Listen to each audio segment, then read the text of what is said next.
Amanda, 20 tahun, seorang mahasiswi ditemukan meninggal dunia di dalam hunian indekosnya yang berada tak jauh dari kantor Lurah Sekip Jaya di Jalan Lebak Rejo pada Rabu siang sekitar pukul 14.15 waktu Indonesia Barat. Jasad perempuan itu sudah dievakuasi ke instalasi kamar jenazah RS Bayangkara Muhammad Hasan Palembang. Korban merupakan mahasiswi semester akhir di UIN Raden Fatah Palembang yang diketahui merupakan warga asal Indralaya, Ogan Ilir.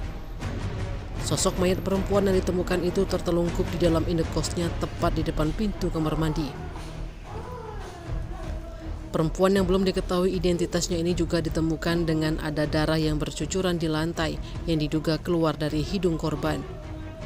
Korban hanya mengenakan kaos oblong dan hanya bercelana dalam, dan laptop milik korban yang masih menyala berada di lantai.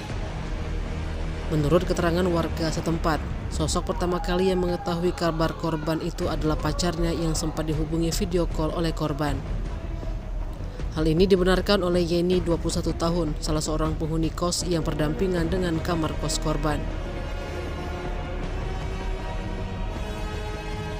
Mendapati itu, kekasih korban langsung mendatangi indekos korban yang berada di lantai 2. Bersama warga akhirnya mendobrak pintu kamar tersebut yang terkunci dari dalam.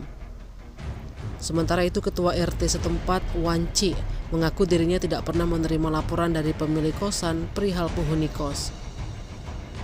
Kasat Reskrim Polrestabes Palembang AKBP Yunar Hotma Parulian Sirait yang datang ke lokasi kejadian menolak untuk memberikan komentar. Tim Liputan Sumsel Update TV melaporkan.